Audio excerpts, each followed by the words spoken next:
Hello, I'm Paul. This is Out Nerdy, and this is my fourth try of reviewing the first season of Reacher. Straight to the point, it's good. It's very good. Now, I've not read the books, so I don't have an emotional connection to the character.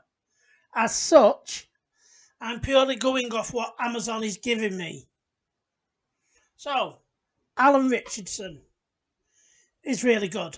Most of you will know him as Aquaman in Smallville or as Hank/Hawk in Titans.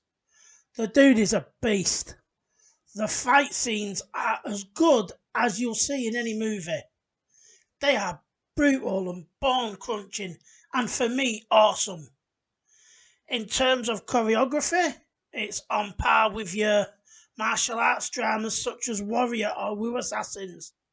There's arm blocks, elbow strikes, various bones being wonderfully broken, and headbutts aplenty, which is often quite rare to see in American stuff.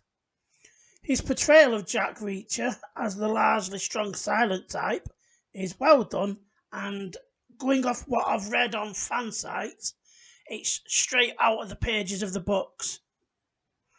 The side characters are also done well. Malcolm Goodwin as Finley is the out-of-town detective who has come down to Margrave, Georgia, and Willa Fitzgerald as Roscoe, a cop who connects with Reacher and also seems to be the only one that can calm him down.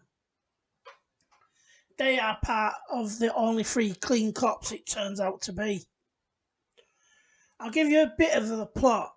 So the show starts off with Reacher getting off the bus to check on a blues singer from that was reportedly died in Margrave. It's a guy his brother told him about. Now he's promptly arrested for murder as he's about to tuck into some pie. Things go quickly south as another man confesses to it, and we learn that one of his victims was his brother Joe. Throughout the season, we then learn of crooked cops, cartels, and dodgy business dealings. I want to keep this as spoiler free as possible because it's well worth your time to watch this.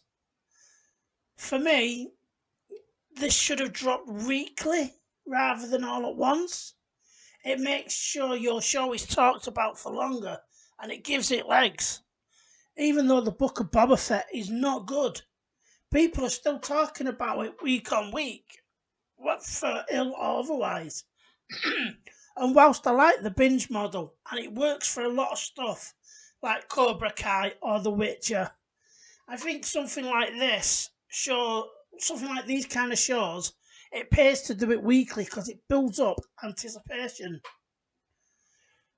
This show has what many of us have been wanting for a long time now. We have strong male characters. We have strong female characters, but they stand on their own without being detrimental to the principal male character. We get clear cut bad guys, clear cut good guys, with clear cut motives for both good and bad. Now, a lot of current Hollywood trends is to make you sympathise with these villains. See every current Disney product over the last 2 years, for example. Now, I don't know if the characters match up like for like as in the books, but for me, there's no woke nonsense at all in this show. Yeah, there's no tiny women taking on guys 3 times bigger than them. Reacher is the main character in his own show. He's allowed to be the main character. Pay attention, Disney. There is one problem, and I say that because it's not a problem of the show, but it will be an upcoming problem for season 2, no doubt. And that is, this went under the radar of the Twitter mob. And by all accounts, it's getting good reviews across the board. Which means sooner or later, sadly, the Twitter crazies will go after the show because it's everything they hate and everything we love. And sadly, it's those idiots that big companies listen to the most. And before you know it, they'll change things round. And if it does get a second season, it'll be to the point where it's not recognisable as what we got in season one. So that is a big worry, a very big worry of mine now going forward. They've tried doing it with all the other shows. They did it with Cobra Kai. They kept doing it with The Expanse.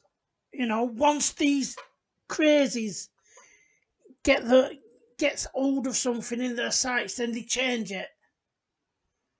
You know, they want tiny women, fucking 3 foot, being able to kick the crap out of dudes who are 6 foot, fucking seven and weigh 400 pounds. It's they want unrealistic, stupid rubbish, and this is anything but. This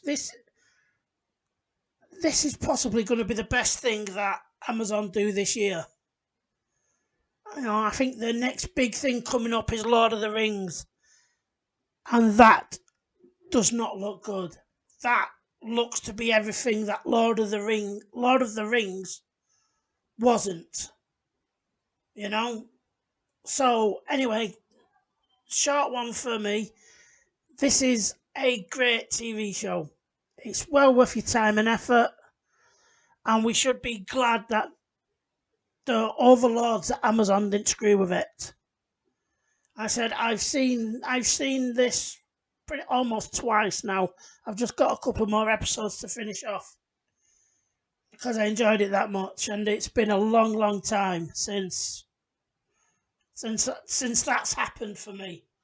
Because TV at the moment, it's things like the Book of Boba Fett. It's Batwoman. It's the Peacemaker. It's just not good. It's not fun. This is so much fun. You won't regret it. Go watch it. Right? Anyway, that's it for this video. Please like, share and subscribe. You can find me on social media. And I'll see you all again. Ta-ra for now.